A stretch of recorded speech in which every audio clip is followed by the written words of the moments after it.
أهلا بكم من جديد مشاهدينا. نبدأ وياكم بالاتصالات. سامسونج تجهز لإطلاق حواسب لوحية بشاشات بدقة K2. بدأت شركة سامسونج في التجهيز لإنتاج حواسب لوحية ذات شاشات كبيرة تعمل بدقة K2، وذلك لإطلاق في الأسواق قبل نهاية العام الجاري.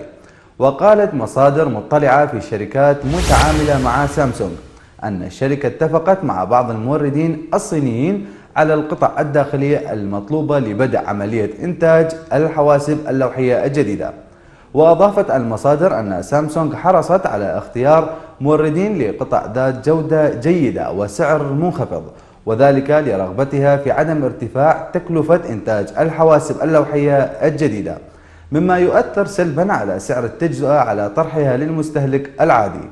وأشارت المصادر إلى أن سامسونج ستطلق الحواسب الجديدة ذات الشاشات التي تعمل بدقة K2 خلال الشهور القليلة المقبلة، على أن يبلغ قياس تلك الشاشات 10 بوصات. يذكر أن هانغ كونغ كيم المدير التنفيذي لشركة سامسونج كان قد أكد في يناير الماضي عزم شركته على إنتاج حواسب لوحية مزودة بشاشات ذات دقة عالية خلال عام 2014، وذلك ضمن خطة الشركة لتصدر السوق بنهاية العام. يجدر الإشارة إلى أن سامسونج أنهت العام الماضي في المركز الثاني بسوق الحواسب اللوحية خلف أبل، حيث قدر تقرير حول السوق في الربع الأخير من 2013 أن الشركة الأمريكية سيطرت على حصة قدرها 29.7%، تليها الشركة الكورية بنحو 17.4% من السوق.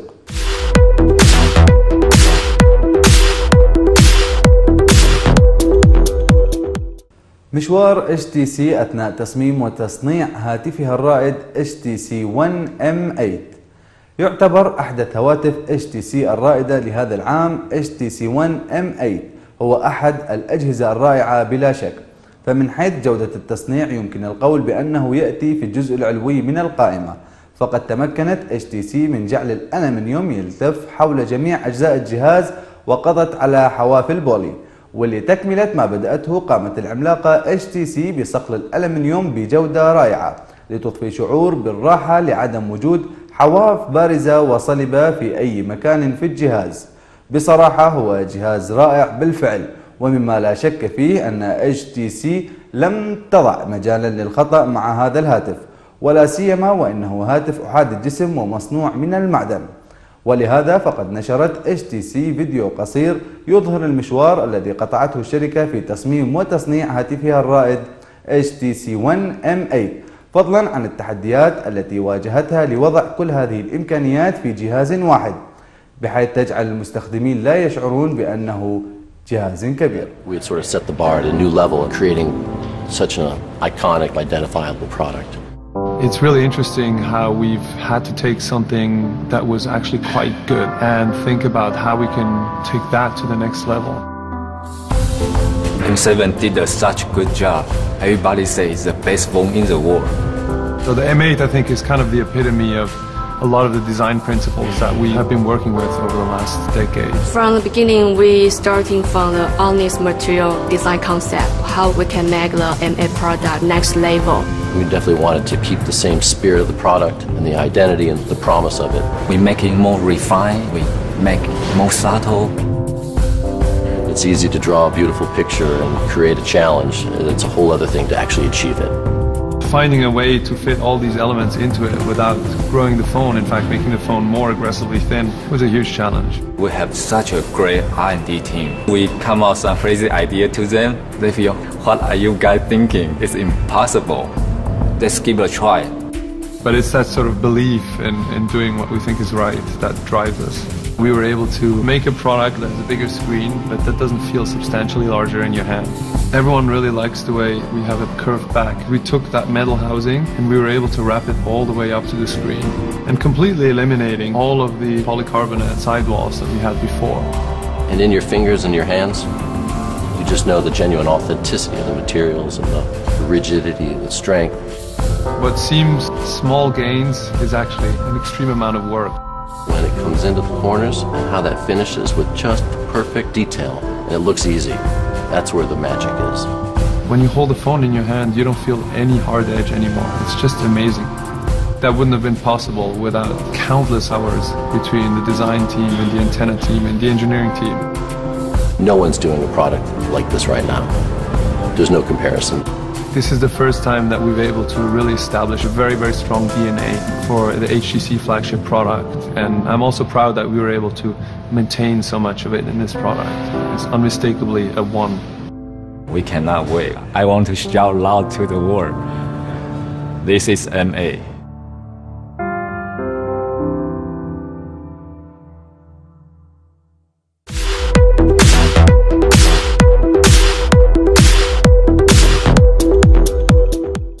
جالكسي وآيفون واتش تي سي من ينجو من اختبار السقوط.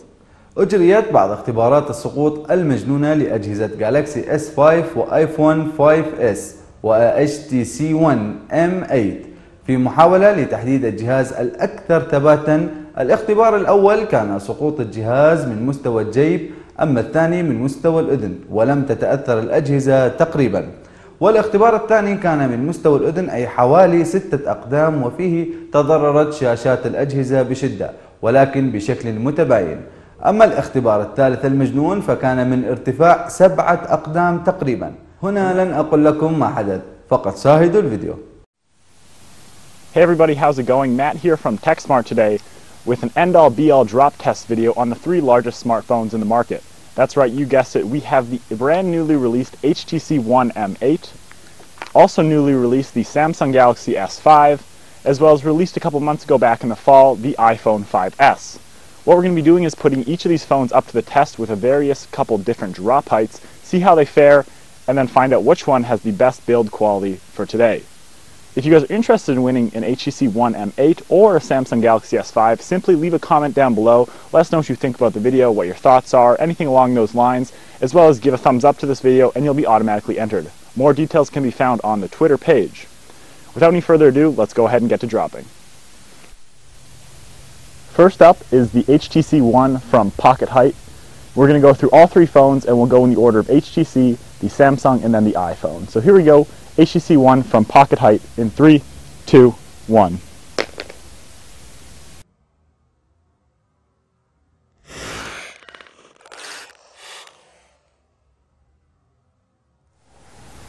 Next up is the Samsung Galaxy S4 from Pocket Height in 3, 2, 1.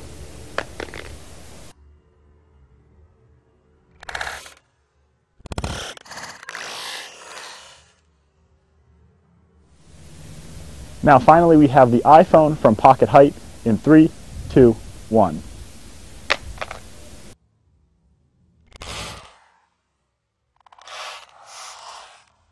Much like we're used to seeing in many of the drop videos from the past, the phones are still all basically okay after the first Pocket Height drop. The M8 and the S5 did take a little bit of a beating on their chrome edges or the aluminum edge on the M8, but other than that there really has not been much else damage to these phones after the short Pocket Height drop. Next up we have the drop from head height. This is approximately 6 feet and simulating if the phone were to slip out of your hands while you're making a phone call. First up is the HTC One M8. Dropping in 3, 2, 1.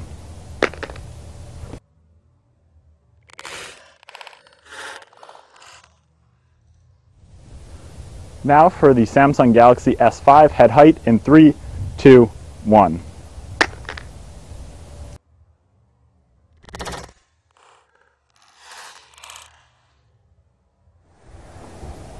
Finally, the iPhone 5S from head height in 3, 2, 1. Okay, that was pretty cool. Let's slow it down one more time.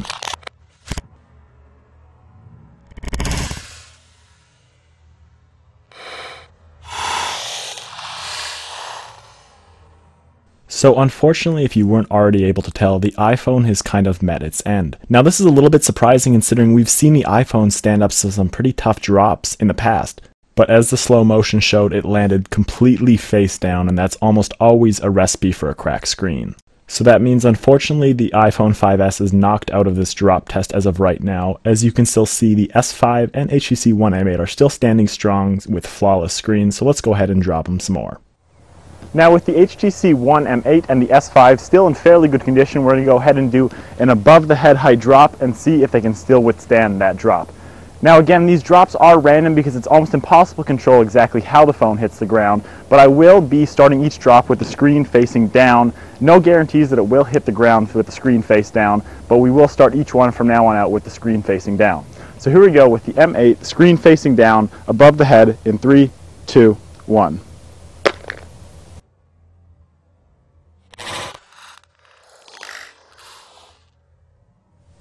Now we're doing the Samsung Galaxy S5 above the head, screen starting facing down in 3, 2, 1.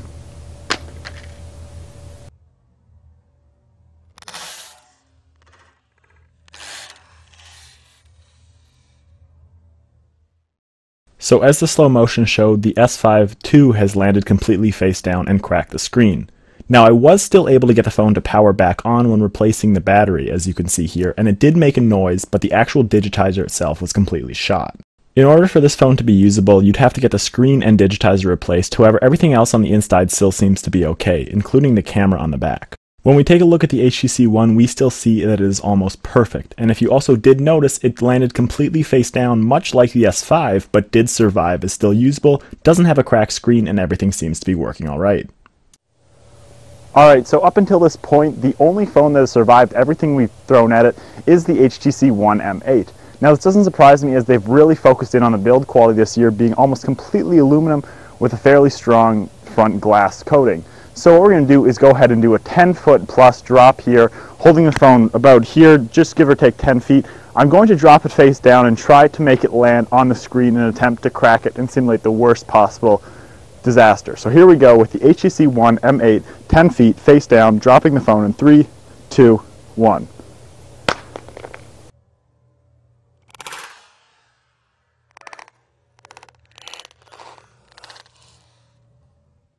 And there we go. We were able to crack the HTC One M8 finally.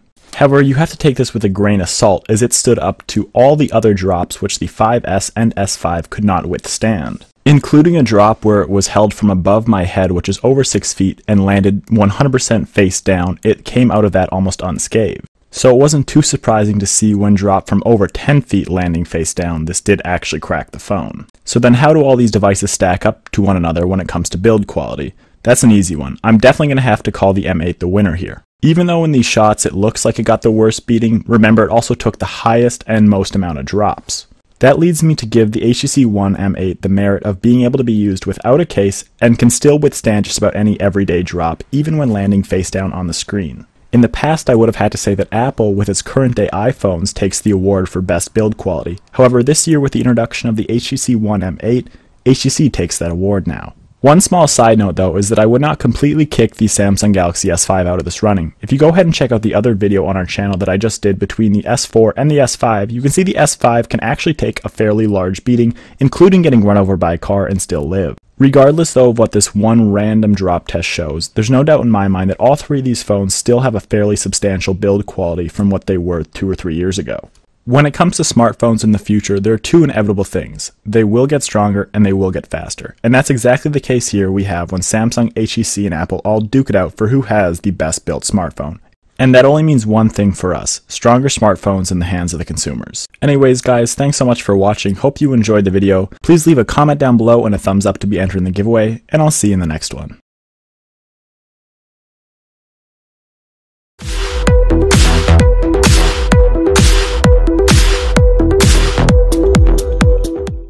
مجددا سامسونج تسخر من آيباد.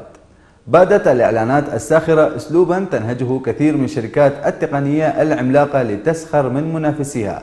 فها هي العملاقة الكورية سامسونج تسخر مجددا من منافستها الأمريكية اللدودة أبل في إعلان جديد في مقطع الفيديو الذي نشرته سامسونج على موقع يوتيوب. يظهر رجلان أحدهما يتصفح الجهاز اللوحي آيباد والآخر لديه جهاز سامسونج اللوحي. ويشكو مستخدم آيباد من عدم قدرته على إيجاد بعض المحتويات والحسابات التي قام بحفظها داخل الجهاز، والذي يبدو أن أحد أبنائه قام بحذفها لافتقار الجهاز لميزة الحسابات المتعددة. لذا أصيب بالدهشة فور علمه من مستخدم سامسونج أن تلك الأخيرة توفر لعملائها ميزة إعداد حسابات مستخدم متعددة. من المعروف أن سامسونج أطلقت أخيرا جهاز اللوحي الأحدث جالاكسي تاب برو الذي يتيح إضافة ما يصل إلى 8 مستخدمين، في حين لم توفر أبل حتى الآن هذه الميزة لعملائها. It's an extremely simple tool, but also extremely pointy. It's been used to make tentative appointments and to cheat at golf. Students have used it to play ceiling darts. Wait a second. What's hiding behind this pencil? Ah, an iPad Air. Almost didn't see it back there. And what's this? Hiding behind the iPad? Ah, the even thinner Galaxy Tab Pro 10.1. Interesting. Not only are you thinner, your HD screen is killer for more robo beatdown action. And would you look at that?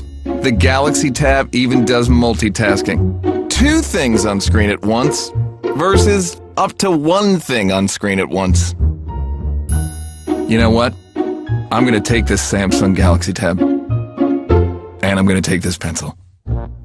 The thinner, higher resolution Samsung Galaxy Tab Pro 10.1.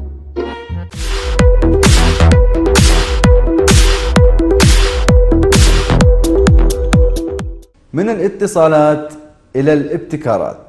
شركة تطور طابعة ثلاثية الأبعاد لإنتاج طعام سهل البلع. تعكف شركة بايزون حاليا على إنتاج طابعة ثلاثية الأبعاد قادرة على طباعة غذاء يملك خاصية سرعان الذوبان في الفم، بما يسمح للمرضى من كبار السن وخاصة الذين يعانون من صعوبة البلع تناول الطعام بسهولة. وستستخدم الشركة في الطابعة الجديدة تقنية الطهو الجزئي المستخدمة لصناعة الطعام عبر طابعته باستخدام الطابعات ثلاثية الأبعاد، وهي التقنية التي تنتج طعام في حالة صلبة وصالح للأكل تماما، ولكنه حينما يؤكل يذوب بسرعة في الفم. ويعاني أكثر من 60% من كبار السن المرضى من مشاكل في البلع. لهذا تأمل الشركة أن تساعد تلك الطابعة في إنقاذ الأرواح من خلال منع وصول فتات الطعام إلى رئات المرضى مما قد يسبب لهم مشاكل جسيمة. وأشارت الشركة التي تتخذ من ألمانيا مقرا لها إلى أن الطابعة التي ستنتجها ستتميز بإخراج الطعام بنفس مذاقه الأصلي وتشكيله ووضعه في قالب معين وصناعته بأشكال مختلفة وإضافة الألوان ومكسبات الطعام عليه ليبدو مماثلا للطعام الحقيقي، حيث تعد الطابعة مشابهة لطابعتين منتشرتين على نطاق واسع المستخدمة في وضع الزينة على الكعك أو توزيع طبقة الطماطم بالتساوي على البيتزا. يذكر أن الشركة لم تكشف عن موعد محدد لإطلاق الطابعة الجديدة خاصتها في الأسواق، إلا أنها أكدت أن الطابعة ستتوافر بالعديد من الإمكانيات الخاصة بصناعة الطعام، مثل إمكانيات ملئها بالخضر واللحوم والكربوهيدرات المذابة.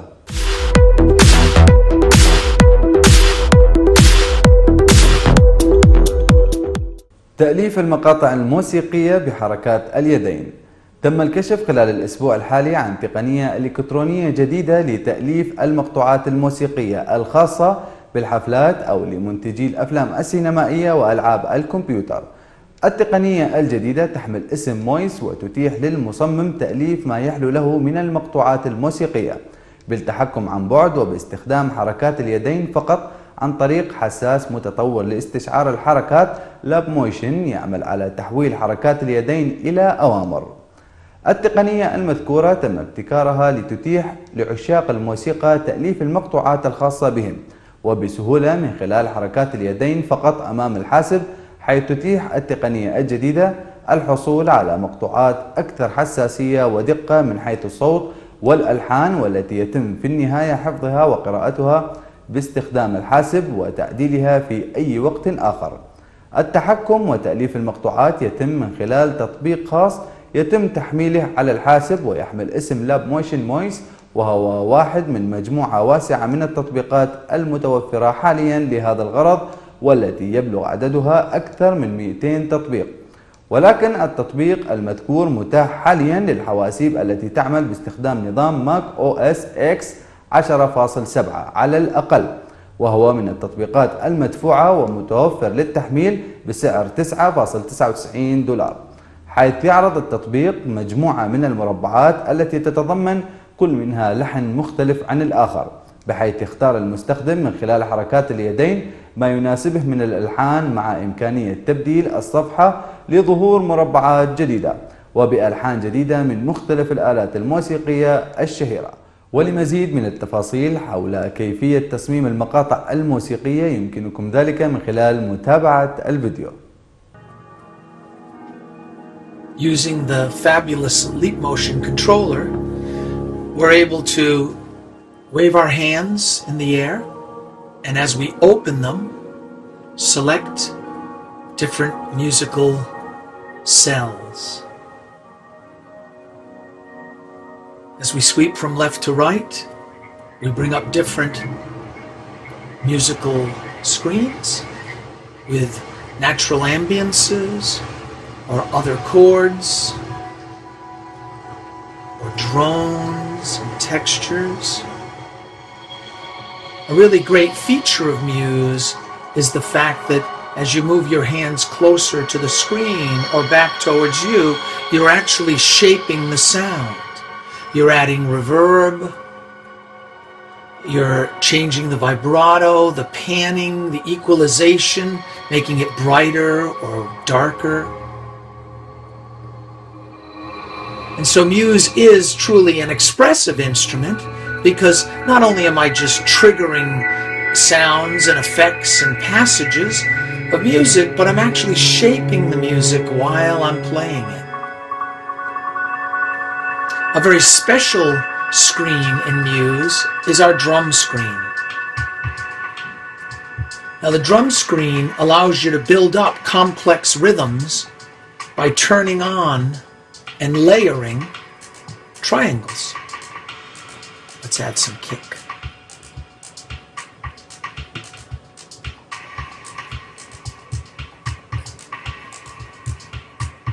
You can turn the patterns off by selecting them again, or you can turn and mute all the percussion by selecting the letter P on the keyboard.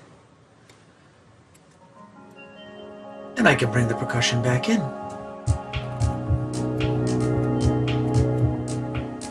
Now, I can find out all about how Muse works by selecting the menu. And here I notice that there are different sound sets in Muse. And if I choose a sound set, like sound set 3, what's going to happen is I'm going to get a whole new set of chords, a whole new set of ambiances, slightly different percussion and tempo. So here the sounds are different, chords are different. Muse has the ability to record the music that you're creating.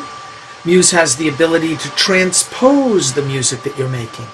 I can choose the transpose menu and change this to the key of C or A or C sharp, D.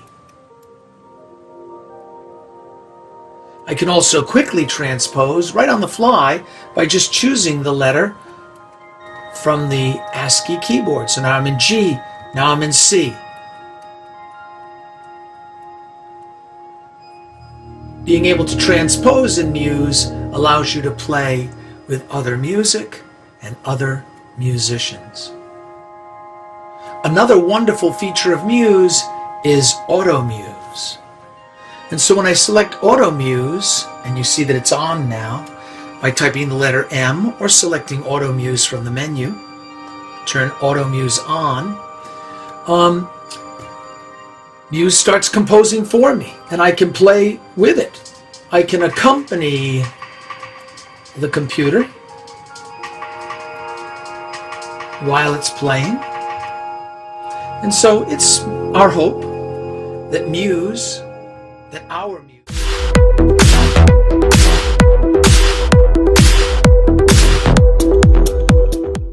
وما زلنا في الابتكارات. هل تعتقد أن 6000 قرص ليزري مستعمل يعطي مظهر جميل؟ كثير ما كنا نشتري الأقراص الليزرية ونستعملها بكثرة لكل شيء، ألعاب، أغاني، برامج وغيرها من المحتويات. مع تقدم الزمن والتقدم التكنولوجي اليومي الذي نشهد، وبعد ظهور ذواكر التخزين والأقراص التخزينية الخارجية المحمولة، هاردات خارجية وذواكر الفلاش USB، عداكم عن التخزين السحابي وسهولة استخدامه بفضل الإنترنت الذي أصبح أسرع بكثير عندي قبل. بعد ذلك لم يعد هناك حاجة إلى الأقراص التي كنا نشتريها. ولكن برأيكم هل نرمي هذه الأقراص الليزرية في القمامة أم هناك فكرة أفضل لاستثمارها؟ ويقول المهندس المعماري إكناتوف: لقد أدركت أن الأقراص الضوئية استخدمت نفس مبادئ الانكسار والفصل بين أشعة الضوء كما في قشور السمك، وقررت استخدامها لهذا الغرض. إن هذا المشروع والذي أصبح مشروع جماهيري، خصوصا أنه تم بالتعاون مع جميع سكان المدينة، وذلك بعد جمع الأقراص الليزرية من الجميع. 6000 قرص، 128 متطوع قاموا بإرفاقها إلى شبكة مخصصة لتكون محبوكة بقوة، ثم مدوها على مدخل الحديقة.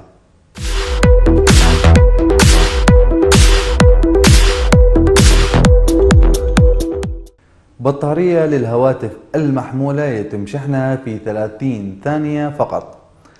كشفت شركة ستور دوت عن النموذج الأول لبطارية جديدة للهواتف المحمولة تعمل بتقنية النانو، ويتم شحنها في 30 ثانية فقط. وأكدت الشركة على أن البطارية يتم شحن طاقتها من معدل 0% إلى 100% في 30 ثانية فقط، اعتمادا على النانو، حيث تساعد البلورات الموصلة دقيقة الحجم على زيادة سرعة الشحن.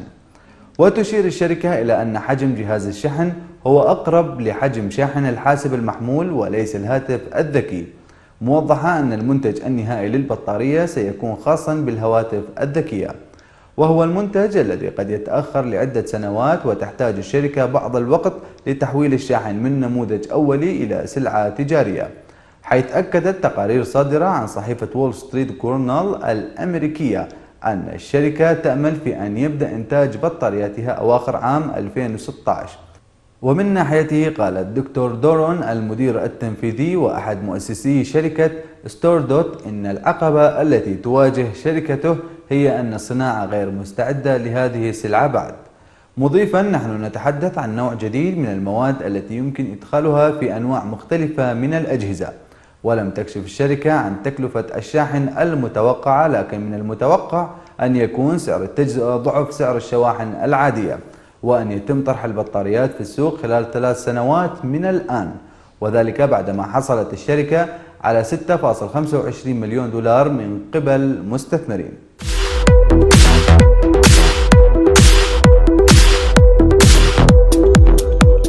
وسائل النقل المستقبلية صديقة للبيئة وبتصاميم مميزة.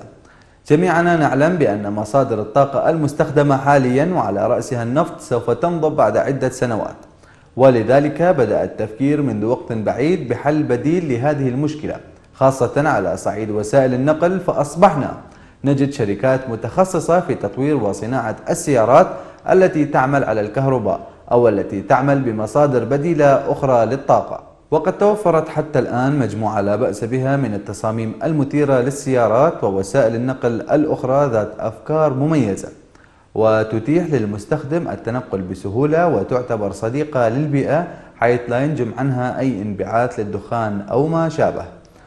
بعض هذه المركبات يعتبر صغير الحجم، ويمكن استخدامه من قبل شخص واحد للتنقل بحرية في أي مكان، حتى داخل الشركة، المراكز التسويق، المنتزهات، وفي أي مكان آخر، على الرغم من العمل حاليا على تطوير جيل جديد من السيارات والدراجات النارية الطائرة. وعلى الرغم من التصميم المميز الذي ستمتلكه في المستقبل، ورغم أنها ستستخدم مصادر بديلة للطاقة، إلا أنها تتيح للمستخدم التنقل بسرعة وسهولة، وستكون متوفرة بتصاميم وأفكار قد تكون مبهرة أحيانا. لذلك لن أطيل عليكم وأترككم لمتابعة الفيديو التالي. Cars might be getting smarter, but the basic concept remains the same. Even when or even if they eventually manage to drive themselves, a car will still look fundamentally like a car. You can't say the same about an electric unicycle, a flying bike, or a skateboard with square wheels though. Here are 10 inventions that will supercharge your trip from A to B and get you some odd stares in the process. The Rhino is sleek and simple while evoking a deep-seated yearning for a more progressive future, the manufacturer says. It's half a motorbike, we say. This rather odd-looking Segway motorcycle mashup is yours for $5,295 American dollars, or roughly £3,200. It can whiz you around up to 10 miles an hour while carrying up to 260 pounds of cargo. The Fly-Cly adds an ultra-thin electric motor and intelligent electronics to a normal bike wheel to give you that extra leg up when getting up hills. Best of all, it doubles as a security device for your wheels, letting you track and even remotely lock it if your bike gets nicked. Now, there's thinking outside the box, and then there's thinking so far outside the box that you can't remember where you left it or what the box looked like. We think Shark Wheels falls into the latter category, kicking back against the tyranny of circular wheels. It turns out these square-looking, but not actually square wheels, grip better in wet conditions, handle soft surfaces with ease, and slide more easily. Yes, this one looks a bit like someone's nailed a car tyre to a girder, but at the moment at least, the One Wheel is the closest thing we have to Back to the Future hoverboards, balancing and powering itself with a combination of direct drive hub motor, inertia sensors, and some very clever software. We can see why the first bunch of Kickstarter orders have already sold out. It'll cost you just shy of $5,000 in the US, but this solar-powered tricycle is capable of 30 miles an hour and a range of just over 14 miles. That's in sunny California though. We reckon British weather and landscape would kill the battery much more quickly. Hovertrack inventor Shane Chen has a track record when it comes to personal mobility. He's also got the Solo Wheel electric wheel and Hydro Glider electric surfboard under his belt. The Hovertrack is basically like a Segway boiled down to the bare essentials. They'll meet two balancing wheels you control with your feet. Our choice of vehicle says a lot about us, and choosing an iGo says, look at me, I'm driving a chemical toilet. Yes, the thing looks terrible, which is a shame because it's actually rather clever. This self-balancing vehicle is good for 19 miles at 13 miles an hour with absolutely zero emissions. Honda isn't messing about here. The U3X Easy Rider comes from the same place as its robots, which the company hopes can address some of the issues facing a rapidly aging population. You won't see a shipping version anytime soon, but it's likely to influence future personal mobility transportation, for example, self-powered wheelchairs. We've been promised flying cars for decades, and B finally delivers on that promise. There's only one catch: it's too small for humans, and by too small, we mean it's a toy. This RC car copter has rotors in its wheels and is just as happy in the air as it is on the ground. For actual transportation though, it'll have to get a whole lot bigger, or we humans will just have to get a whole lot smaller. Ever wished your bike had 6 massive propellers on it? No, us neither. But Czech firms Duratec, Technodat and Evector have teamed up to create just that. It's purely a prototype for now, which is reassuring, because it means nobody is likely to decapitate us during an afternoon bike ride anytime soon.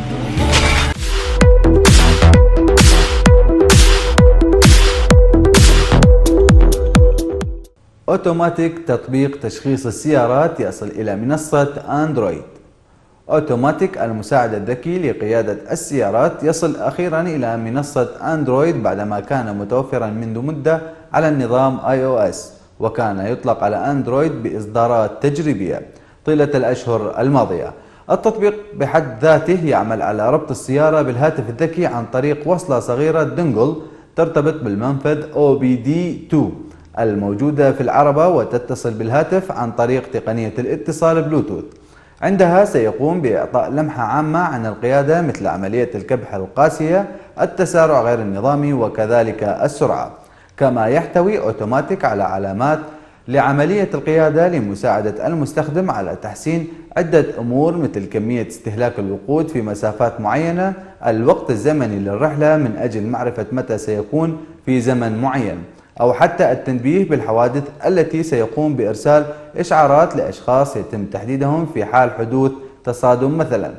التطبيق أوتوماتيك مجانا على المتجر الشهير جوجل بلاي، إلا أن الوصلة التي ترتبط بالسيارة تكلف حوالي $100، ويعمل على السيارة المصنعة بعد العام 1996. We did this by introducing your car to your smartphone. It all starts with the automatic link. Just plug it into your car's data port and follow the simple instructions on screen. Now your car and smartphone will connect wirelessly whenever you drive. Most people don't realize just how big an impact their driving style can have on fuel efficiency. You can save up to a third on gas with only a few adjustments to how you drive. And automatic helps you do that without being a backseat driver. It learns about your driving style and gives you subtle audio cues when you do things that waste gas, like accelerating quickly. The app shows your weekly drive score and trip timeline so you can track your progress and see where to improve. When you drive, automatic monitors your car's health and warns you if something's wrong. So if your check engine light comes on, you'll see a description of the problem and possible solutions. You can even clear the light yourself and save a trip to the mechanic. Because automatic connects to your car when you drive, it always knows where you parked. Your family can even access that location for seamless car sharing. Accidents happen, and far too often there isn't someone there to help. If you're ever in a crash, automatic alerts 911 with your location. It can even contact your loved ones to let them know what's happened and that help is on the way. We believe that cars should live up to their potential and that every driver can be a smarter driver. That's why we created Automatic, the smart driving assistant.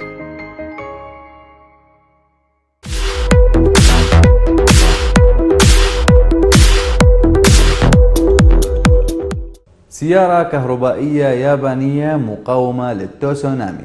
أعلنت شركة يابانية ناشئة عن تصميم سيارة كهربائية قادرة على التحرك على اليابسة وضمن المياه.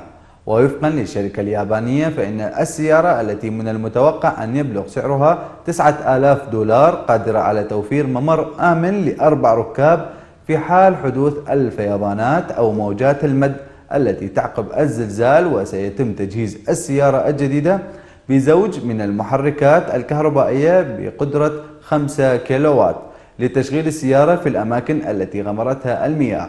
وللأسف فإن هذه السيارة لا تعتبر برمائية بالمعنى الحقيقي، حيث أن نظام الدفع المائي لها يمكن استخدامه في حالات الطوارئ فقط.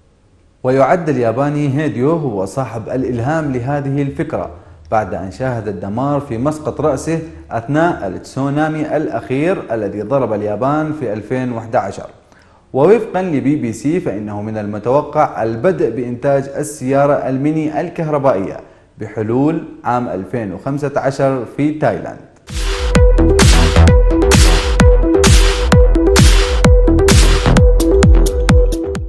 وفي آخر فقراتنا لهذا اليوم مشاهدينا فكرة وإعلان. كثير ما نشاهد من إعلانات يوميا على شاشات التلفاز، والقليل منها يعجبنا، لكن هذا الإعلان الذي سنشاهده الإعلان فكرة جميلة. أترككم مع الإعلان المختار لكم هذا الأسبوع.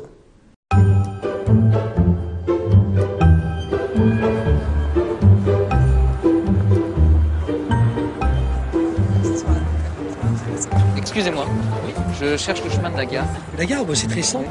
Alors, vous prenez l'avenue Jean-Luc Annuel qui est en face de vous, là, et puis vous prenez la première qui est à droite. Excusez-moi, oui, je cherche la gare. La gare. Oui, alors vous prenez pas. C'est par là, après faut passer.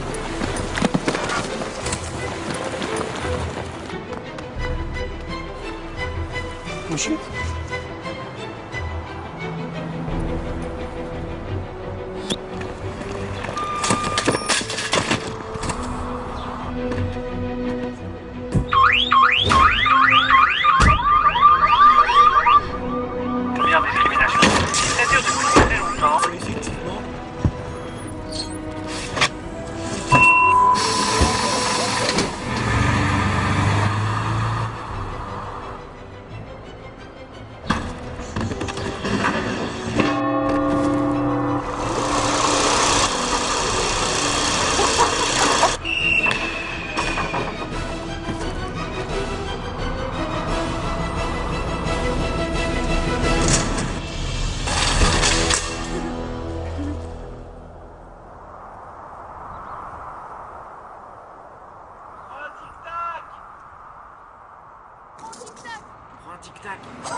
Un tic-tac.